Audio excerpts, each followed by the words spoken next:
welcome back to Isabel's Digest. My name is Isabel and I've been debating about it, but we're gonna do it. Today we're gonna talk about The Maidens by Alex Michaelides. I think that's how you say his name. If not, I'm sorry. So why The Maidens and why now? The Maidens is a novel that you probably have seen all around Bookstagram if this is a social media app that you use. And this is due to its beautiful dark academia Greek classic cover and the success its predecessor, The Silent Patient, had among readers and critics alike. However, you will see mixed reviews and opinions all over the internet about The Maidens because people can't point out what is it about it that felt a little bit deficient compared to The Silent Patient or what they had expected for this novel. And this is my situation. I went into this novel blindly.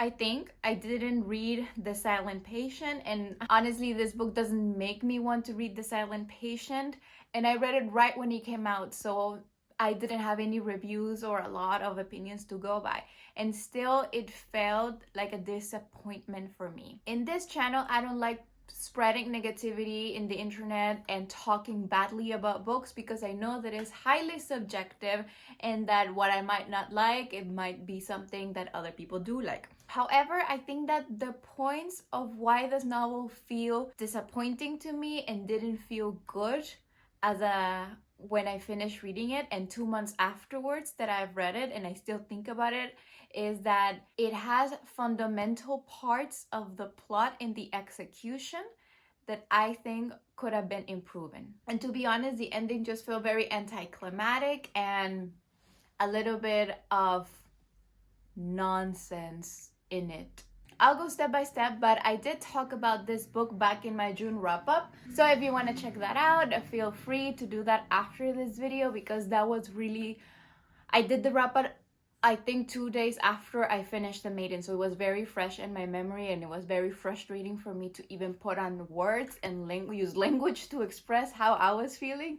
So it is definitely an interesting commentary that I do in that video. But now that I have 2 months to think about it, now I can finally go step by step. So let's start with the plot. Mariana, our protagonist and group therapist, which I think is very interesting part of her, believes her niece is in danger due to how her best friend has been found murdered on campus. Mariana believes our killer is the charming, elegant, and young Professor Fosca, who is very magnetic and has this taste for surrounding himself with young, intelligent women who are also his students, and he calls them the Maidens.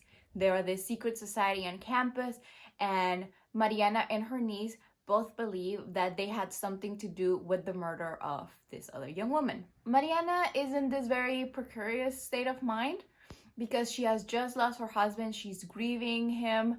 She also has this weight of being a group therapist and dealing with her patients' problems and stuff, so she definitely doesn't need extra weight on her life. However, her niece is the only part of her family still alive, so she really wants to protect her and she feels very maternal towards her. Therefore, she's not gonna stop at anything until she assures that Zoe is safe. With this premise, we're taken into Cambridge College, to Greece, and into this really creepy farm that sees the birth of a very dark person. And let's go over it bit by bit, starting with the locations, because this definitely is something that the novel does very well. I think that the reason why this novel is misplaced as dark academia is because of the location. Cambridge College is very appealing to everyone that is into this type of aesthetic and novels. It evokes Greek studies, it evokes literary references, and it gives you this sense of studying, of secret societies, of deep, dark secrets, of pagan rites, like very The Secret History, very much any other campus mystery. However, those qualifiers are not enough for The Maidens to be a dark academia book. And giving it this label will make readers feel disappointed after they finish the novel and they realize that it's not centered about academia. It's not about academics, it's not about the campus, it's not about the literary references, it's not about the Greek references. So it really isn't about what you go in and what you look for if that's how you pick this book because you saw it and you thought it was dark academia. I have to say that the Cambridge action, the references, the settings, they all deliver until they don't, and until you realize that it was never the focus. And it's a shame, because if it was the focus, it would have been a great book. It would have been a great dark academia book with amazing build-up that meant something. However, this is not the case with this book. But I still cannot deduct points because it was really well done and it was really well executed. It was just one of those times when it was all build up, but the ending felt very flat. Now I want to cover genre because I think it's key. The Maidens is a mystery thriller, and as such, it delivers a fast-paced page-turner novel. Reading The Maidens, if you get hooked from the beginning, then you're done. You're gonna finish it in a couple of days, maybe hours if you're a very fast reader. It's not one of those books that drags it out. For the first 80% of the novel, I was super hooked. I was thinking this was gonna be a 5-star. I was thinking, oh my God, I want to slow down because this is so good. I think I even posted a progress on Goodreads when I was maybe 20% in, when I was saying I'm loving this, and if I have a screenshot, I'm gonna put it here for you, because I love how it entangled mythology and literature and grief. Grief is such a powerful theme to explore because it's very innate in the human condition. We are all going to grieve something, and we all have, even if it's not a person, it can be a moment of our life, a stage. Grief of losing a dream or losing a person, a goal. All of these grieving stages are very interesting to see, and more from a therapist's point of view, because she does know what's happening, but having the knowledge still doesn't make you immune to suffering. Something that the novel does very well is entangling this theme with all the literary references and still keep it fast-paced, still keep it interesting. And the way it does this is because it includes them as clues, like the Greek references, and there's almost this conversation about fate. Is the fate actually working in their favor or not? And this moment of self-discovery, using literary references, using past authors' lives, and using them as clues in everything that has to go around with this secret society. The Maidens is heavily influenced by literature and Greek mythology. So it's not filler. It's really part of the story until it's not, which again, it's going great, and then it goes. If The Maidens is a mystery thriller, though, it has to have a good plot, and it has to kind of follow the mystery thriller formula. And you can't forget that one of the most important parts of the genre and how it works is that you need to kind of like distract the reader, yes. And when you have the big reveal, this is going to come as a surprise. And people like to be surprised. This is why we read thrillers and mystery. But we also like playing the detective. That's why you need to really bring us clues and then throw something else to confuse us and think, oh, maybe this is the killer, this is the killer, this is the killer, to make people really suspicious. And then if you did it right, the reader is going to be thinking that something is going to happen, and then something else happens.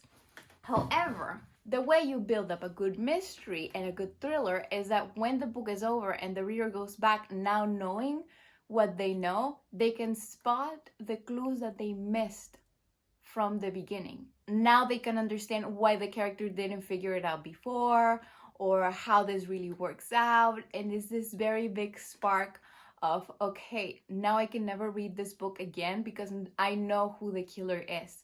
And the clues, now I see them better and I understand how it all connects in this masterful way. This is my preferred way of reading mystery. I know that people really like figuring out who the killer is since the beginning and see it play it out. I prefer to be surprised. I try not to play the detective, even though I often end up doing it unconsciously. However, with this novel, the ending doesn't make sense. You get to the ending, you see what the big plan was, the big killer reveal, everything, and then you look back and you're like, there was no way I could figure this out because it wasn't executed well. There are not enough clues, and there's not enough evidence other than a character that is clearly mentally ill saying what happened. Like, I want to believe it, but I can't, because that would imply our protagonist is stupid. And she has proven throughout the novel that she wasn't. So I'm like, so either this protagonist is very dumb, or the ending wasn't fully executed. And I think I have a good quote from the novel that explains this the best. So I'm gonna read it for you. The perfect plot, accordingly, must have a single and not, as some tell us, a double issue. The change in the hero's fortunes must be not from mystery to happiness, but on the contrary, from happiness to mystery. And the cause of it must lie not in any depravity, but in some great error on his part. And here we have a female hero, so it's on her part. And reflecting on this quote about plot that is included in the Maidens, we can see our protagonist thinks that she's going from mystery to happiness because she's gonna figure this out, and she has been very sad since the beginning of the novel. But then the big reveal shows her that she was happy in her delusion of not knowing certain things about her life. But if this is the perfect plot, the Maidens doesn't have a perfect plot. The Maidens is not an example of this quote included in the book. The error in Mariana's part makes no sense. Her error makes no sense because it includes her not knowing anything about anyone around her, being the worst judge of character while being a therapist, and ignoring a lot of red flags and just plain things that don't make sense. Like, there's this issue about money, and this issue doesn't connect with anything at all. Like, I don't want to spoil it, but it doesn't make sense. The final reveal doesn't make sense. The big plan, it has a lot of holes, and it just feels like I want to shock you without actually building it right. It shocks you, but then when you think about it, you're like, this kind of doesn't make sense. Everything that we're interested in, also that's something that really bugs me, was irrelevant. Everything that the novel throws in is irrelevant towards the end. It was a big distraction, but the distraction should be something enjoyable, but towards the end you just feel kind of frustrated because actually nothing made sense. And you enjoy it so much, you thought it was so well written, and it just throws you off at the end, which maybe some people really like this feeling. I don't. I invested time in this book for it to just be thrown away last minute. Again, Mariana not knowing anyone around her and being a total bad judge of character and people for so many years, and people that were so close to her, makes no sense, because this is not the protagonist that we got to know. It feels out of character for her to be this way. She's not a teenager. She's not a young woman either. She is educated in people's nature. She's a therapist. For her to be so clueless and wrong, like they want you to believe, it's like preposterous. As I said, I'm not directly going to spoil anything for you, the ending or anything that happens, but like, if you want to leave a comment down below talking about it and you already read it, don't forget to put like a spoiler alert for other people that may not want to read your spoiler. I will, because I read it and I need someone to talk about it.